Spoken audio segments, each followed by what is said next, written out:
Nice. All right. Sweet. This one looks a little short, but... Oh, and you're going to want to see the Yonanas. It's awesome. The hell are you talking about? You're going to want a Yonana. A Yonana.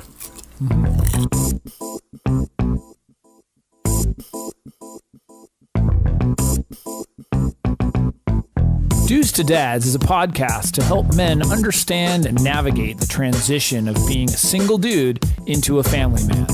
How do we make sense of it all? Well, we probably won't be able to, but let's go ahead and have some fun trying.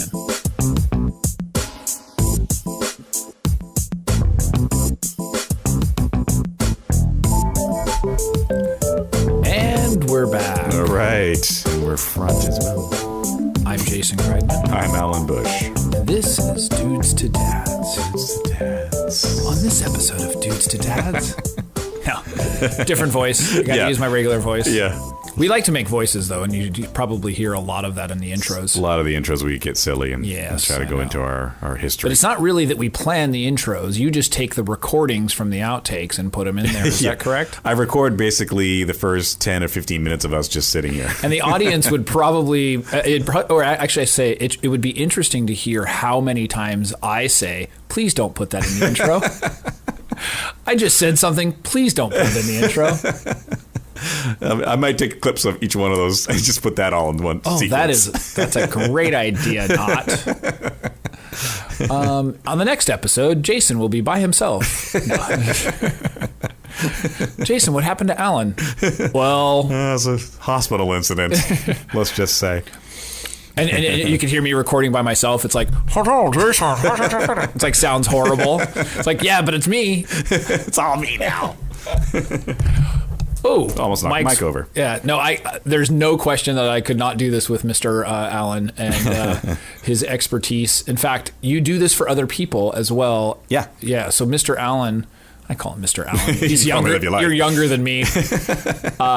Does this as a consultant as well, and you can hire him to help you with the podcast. Sure. If you're here in the Southern California area, unless they want to fly you out somewhere. Yeah, if you want to do that and you got that kind of cash, hit me up. I'm a big fan of podcast that. At dudestodads.com. Yeah. All right, we said that in sync. We've been around too long. So I think we have a good show. Okay. Or I should say a great show. How about a great one? Yeah. An excellent show. A fantastic show. And I'm going to do a little rundown of what we're going to talk about today. Okay. We have a mailbag. Oh, okay. In the mailbag, somebody had sent us an email because they heard my rant on phones, mobile phones. Yeah.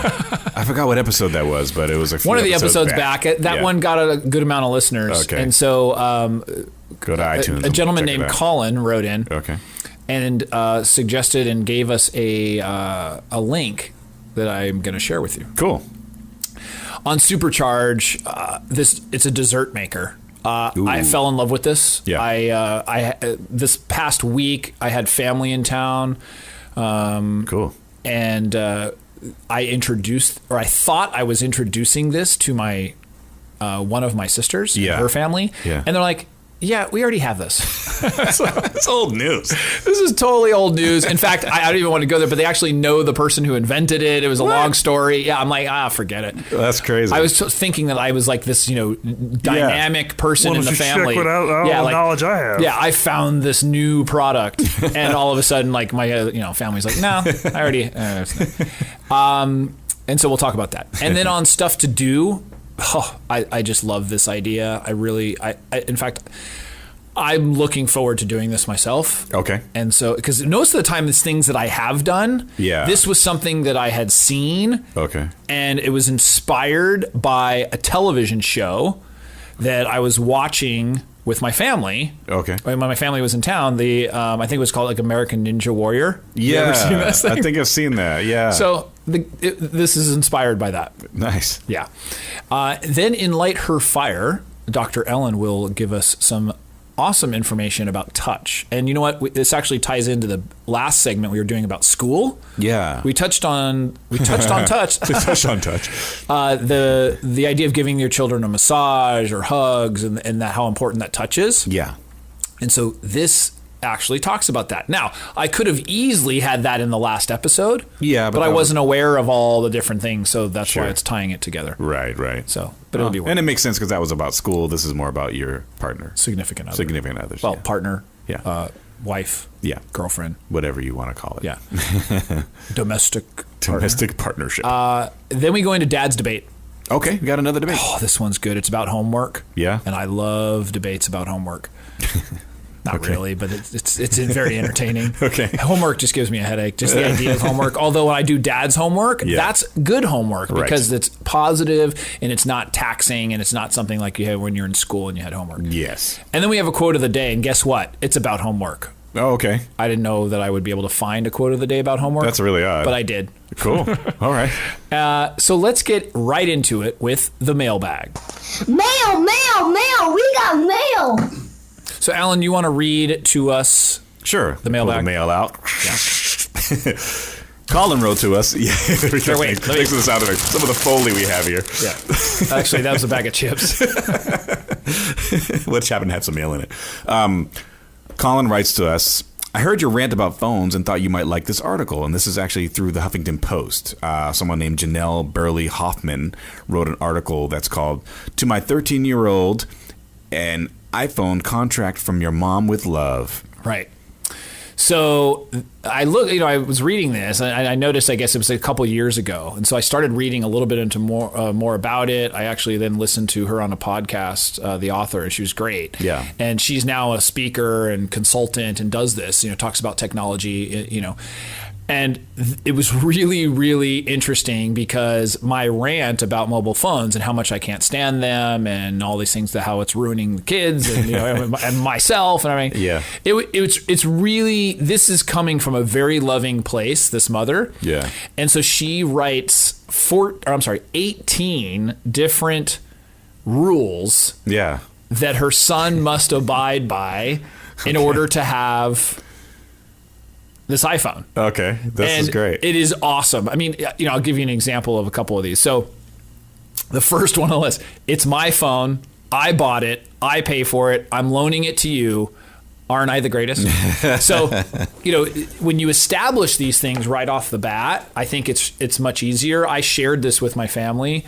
And they have some older children, and they said, "Oh, I wish I would have done this," because it's like sort of cat's already out of the bag, But to reel somebody back in might be a little bit more difficult. Yeah. But when you're just starting out, and you're gonna, whether it's electronics or that, another one was, I will always know the password. Yeah, that's number 2. And I think that is awesome. Yeah.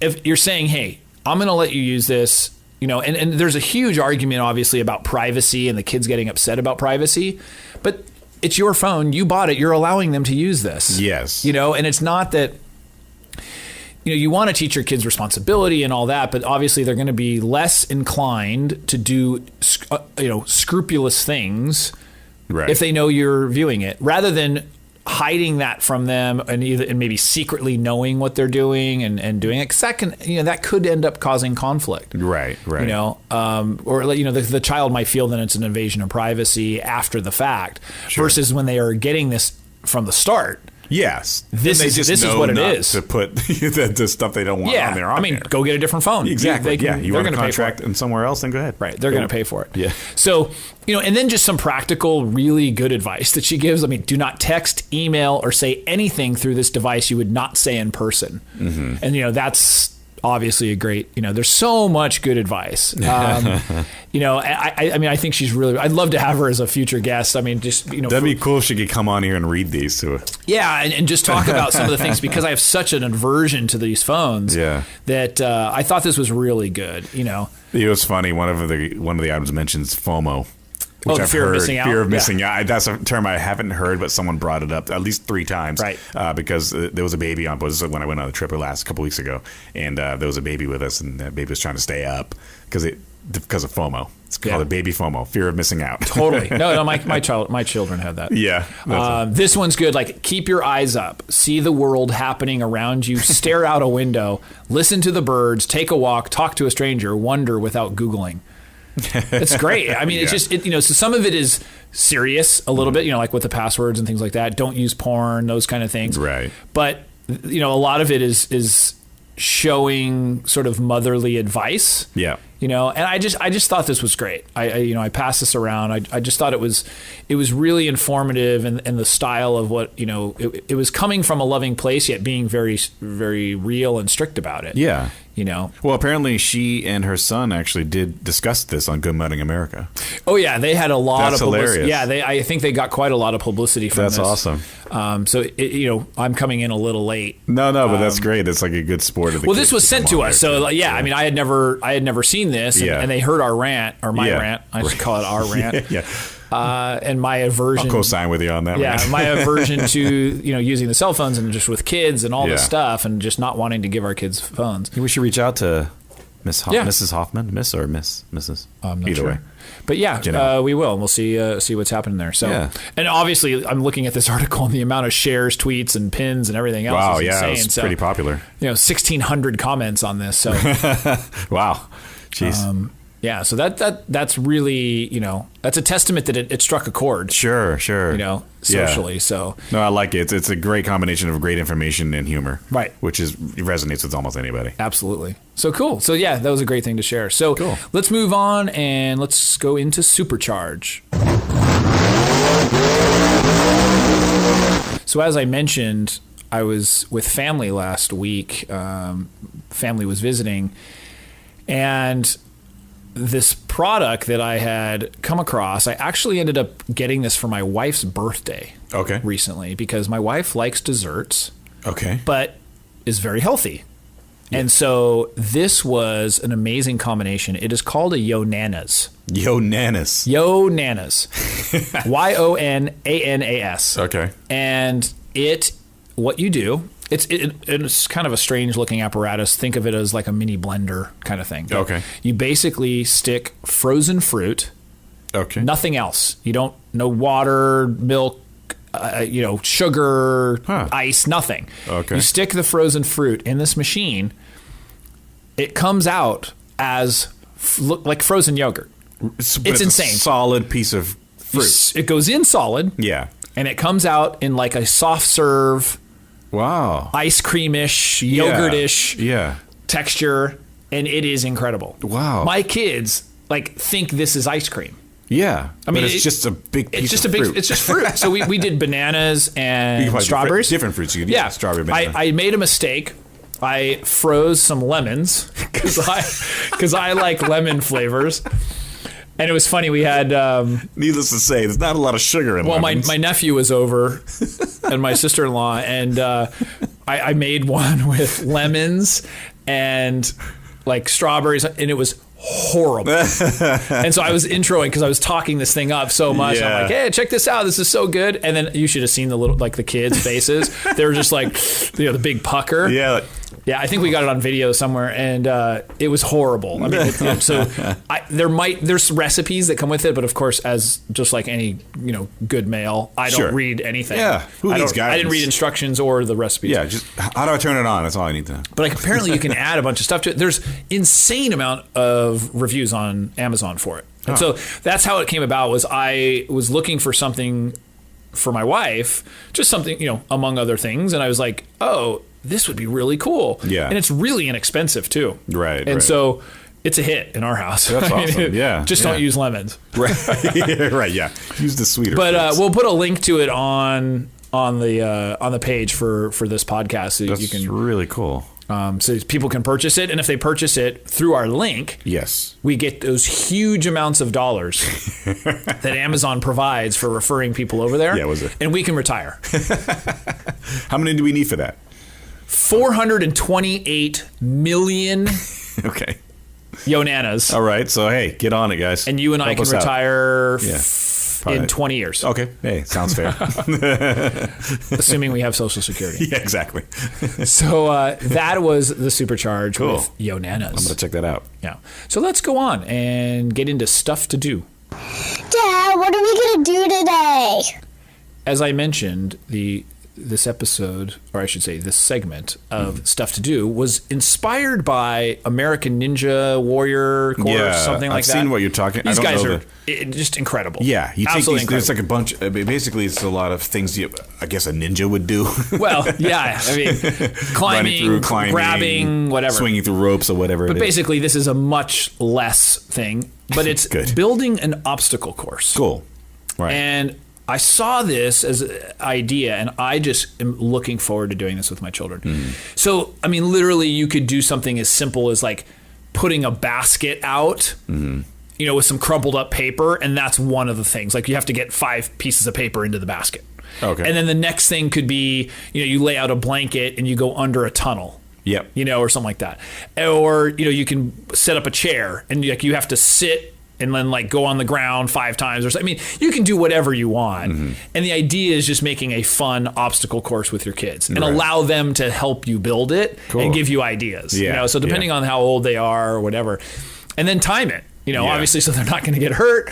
But, you know, the idea of timing the obstacle course, I just think that was a great idea. Because I love stuff like that personally. I mean, even watching that, I had seen that before, but not really sat down to watch it. Yeah. That show. And it was just, it appealed to me so much as like as a child. Like the children, you know, the child in me of like, just loving to climb and swing and jump and run. And like, I just love that stuff. Yeah. And it was really, really, I mean, now as an adult with, you know, shoulder surgeries and knee surgeries, I don't know that I could do any of that stuff. Sure. You can probably do the ones you set up.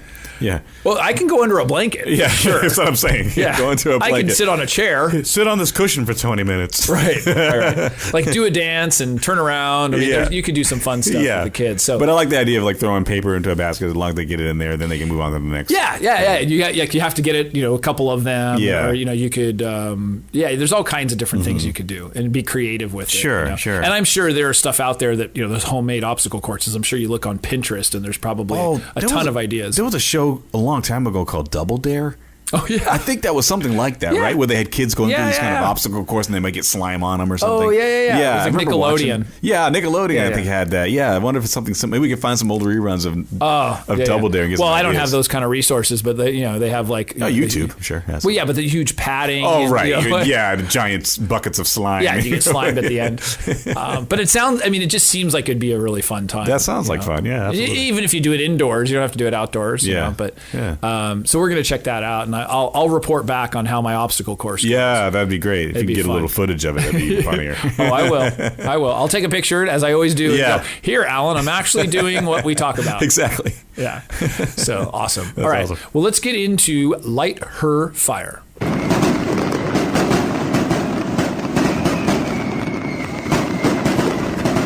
So on this segment of Light Her Fire, we're going to talk about, or I should say not we, Dr. Ellen will talk about touch and how touch affects people and how important it is. And as I said, we talked about that on a previous episode about going back to school and giving massage. But this is for your partner and that importance of touch. So let's hear what she has to say about it. All right.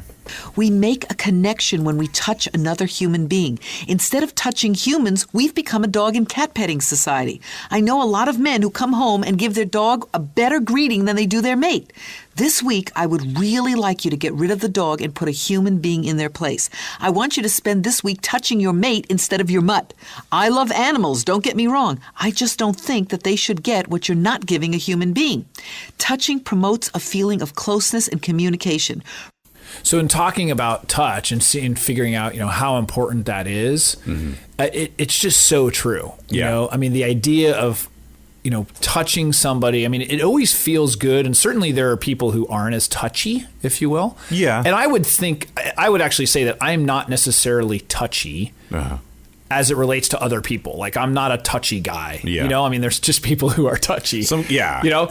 You ever run into guys like that at a bar, even they'll touch guys like, hey, what's going on? Just like to hug and like to do that. Yeah.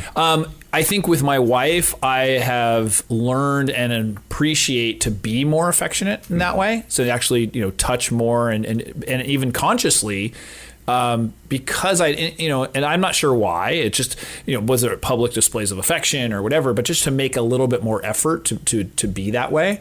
In fact, my wife and I actually recently did a massage class. Oh, okay. Yeah, it was really cool. It was pretty. What's the word? Just vanilla. I mean, it was like, it was like there's 10 other couples. Yeah. There's like massage tables. It wasn't anything crazy. Nothing passionate. No, but it was still really cool. Okay. And so and it was great. It was here, in San Diego. Yeah. You actually learn how to massage the other person. And so I guess that's my question. Did you go into a massage area and get a couple's massage, or No. you took a massage class? It was a and massage they class. They taught you how to massage. Yeah, so you actually massage each other. Yeah, so they start out with one partner on the table. Yeah. And then the instructor will show you, and she's up front showing you, and then she goes around helping you. So he says, "Okay, we're going to do." And I think we just did back, shoulders, and scalp. Oh, okay. So it was pretty. That's what I said. It was pretty vanilla, and right. it's not. There wasn't really anything sexual per se Sure, about that. sure. But it was the idea of creating that connection, and it was funny because I had said that to my wife after. I said, it feels so good to just have that touch. Yeah. Just it's and even if you do massage each other regularly or you have those kind of things, I mean that's why. I mean people enjoy that. You said your girlfri's a massage therapist. Yeah, so, exactly. Okay, so you know. Well, I don't take advantage of it because I'm not a very stressed person. I honestly don't get knots or anything like that. And B, I know wish it's a job. I didn't. Yeah, it's her job. I don't want to be like, hey, can you do me at home too? Right. It's kind of rude. But that being said, can I? I'm affectionate. Can she do it for me? Probably, yeah. I can be guys. All my friends lining up to get massages. Totally. But she's fairly affectionate. When it comes to that. And when we get home, right away, we're not immediately that way, but when we're sitting down, we're pretty touchy with each other. Yeah, so yeah. it's like that affection comes kind of naturally. And even if you didn't grow up in a home, I'm pretty sure she didn't grow up in a home where they were totally affectionate. Right. But I think she just learned that was a thing that she liked, so she just gives it back. Yeah, and I don't know sure why. I mean, I had a fairly affectionate home. I mean, I think even my dad was hug and kiss me, and it wasn't that I was starving for it. But I'm noticing now as I'm older, and I think maybe it's because of my kids too. Yeah. I'm noticing how important it is for me to provide them that affection. Sure. That I'm learning how much I enjoy it. Yeah. True. And it's just touch. I mean, it's like having another human sort of concentrate, like even if it's your arm, I mean, it's not sexual at all. Right. Even if your wife or, person's doing it, it's just really nice to have that touch, and it's sort of therapeutic. It is. In that way. You communicate a lot through that. Then a lot of people don't realize how much you communicate through touch. Right. And then those little gestures like that, putting the hand on someone's back and rubbing their shoulder or rubbing their head or whatever. Yeah. That's why animals like it. Like your Dr. Ellen said. Yeah. Spend that on your mate, not your mutt. Right. I mean, the mutt comes running and everyone's like, oh yeah, rub the belly, Yeah. Yeah. People like that too. Although I don't think you should be rubbing your wife's belly. No. Ooh, he's so great. If she goes on her back and starts, shaking her leg, then you might be able to get away with it. All right. That's wrong. But that's cool. So I definitely think that's great advice, and we'll definitely take that to heart. Take it to heart. And consideration. And so, touch somebody. No, don't touch somebody. I mean, yes, touch somebody. Touch somebody, but not somebody that's not your significant other. We're not supposed to talk like that. Okay. It is a kid. It's a kid show. It's an adult show to try to improve your life with kids. Exactly. Not ruin marriages. All right. Well, let's get into a dad's debate. The dad's debate for today is: should you help your children with homework? Interesting. So what do you think, Alan? If they're trying to grasp concepts, I go back to the whole guiding thing. I think the last debate I said the same thing, is that I don't want to do it for you. What was the last debate? The last debate was about whether or not you should police your kids when they go to school. You're right. Right. So police. You would have thought I'd know that. I'm sorry, police their clothing. Right, the clothing. Yeah, okay, you're right. So, I got so many things going through my head. You're worried about probably more or less what's going on for kindergarten next week.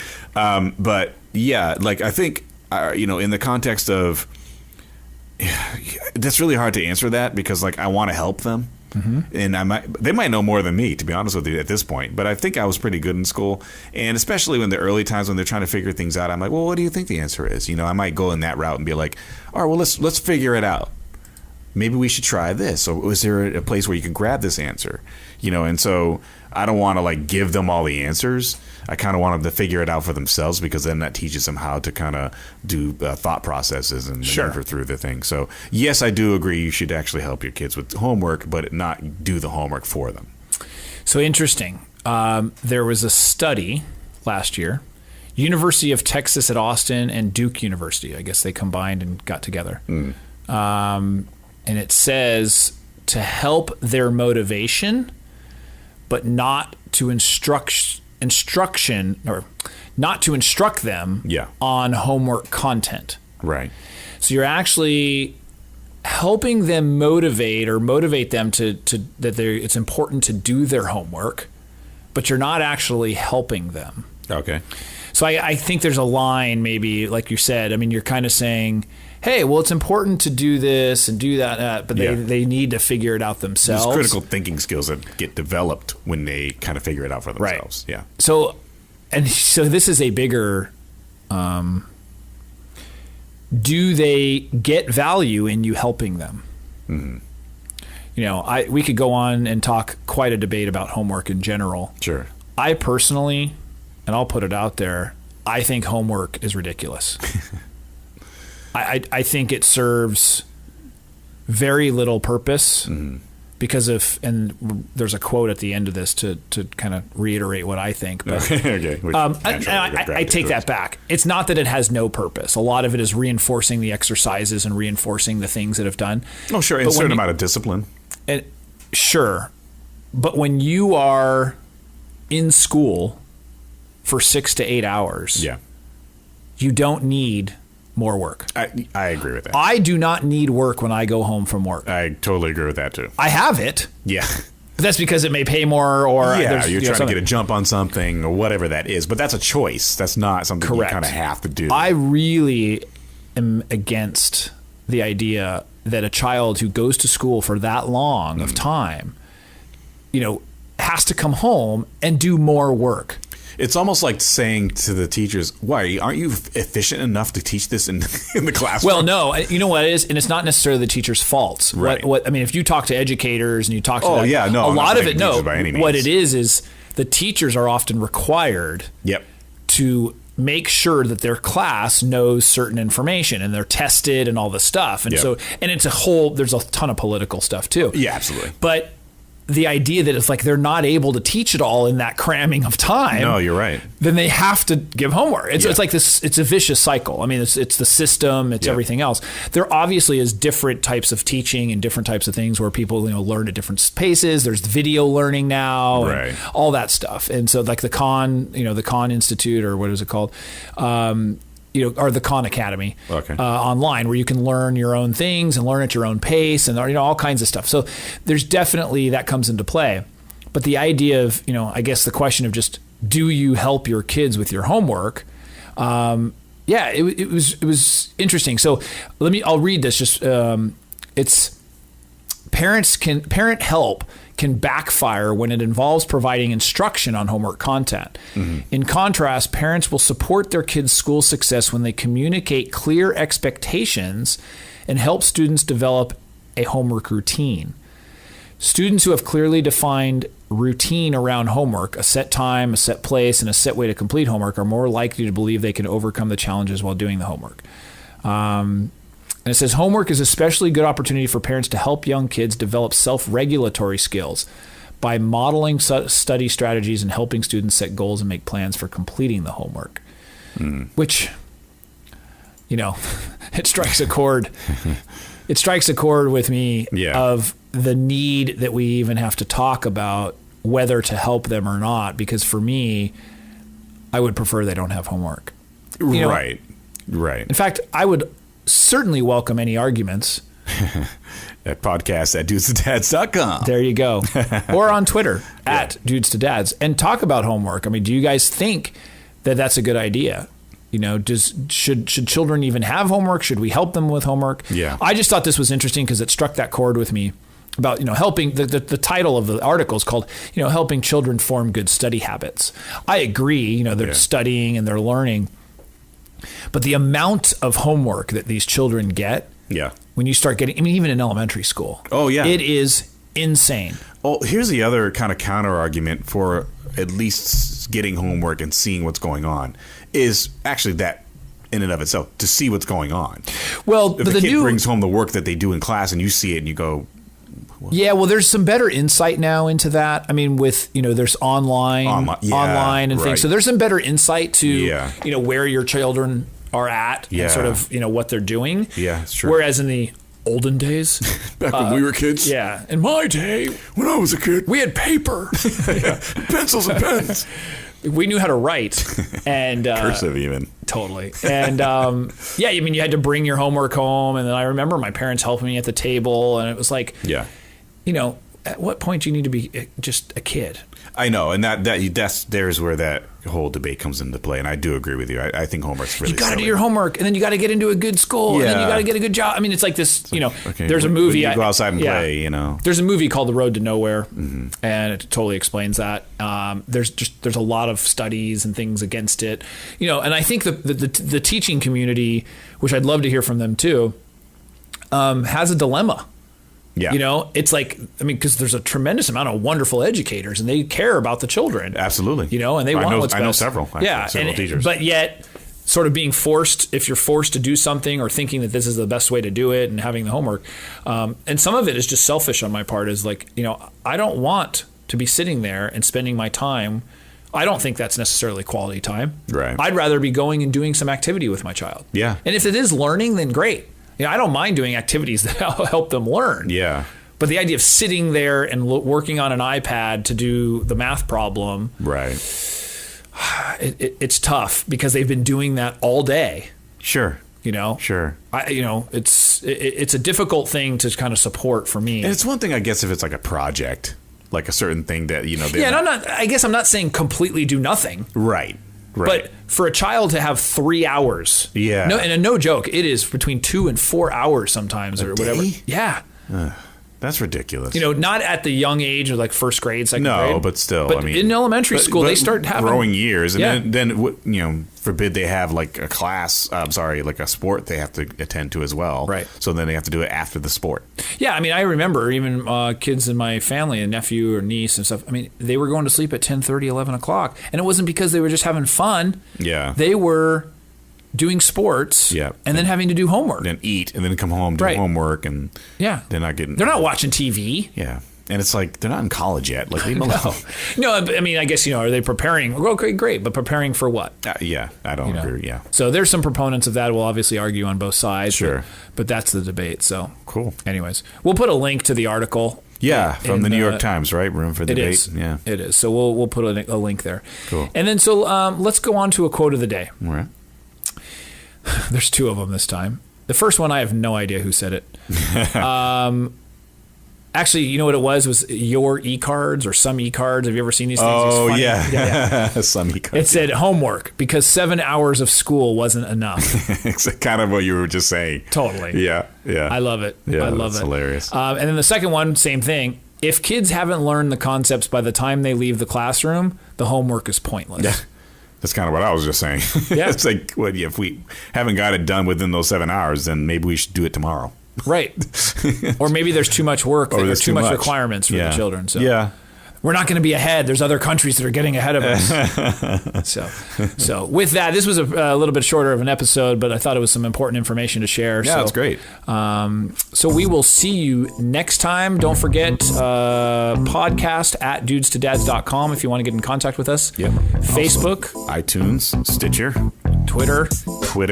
Get on iTunes, get on Stitcher, get on the website, and leave us some comments. We'd love to hear from you. If you have any things we want to debate, or if you have any things that you wanted to talk about that correlate with any of the things we've talked about on any of these shows, please write to us. We want to hear, and we will bring you on the show if possible, or at least read aloud what you've actually written. We will. Hopefully. Unless it's really horrible. We need subscriptions and reviews as well on iTunes. That helps us. It does. It helps our ratings. It's like keeps the show moving. And it keeps those huge dollars flowing in. Because that's why we do this. Exactly. For the money. And with that, we'll see you next time. See you next time. Bye.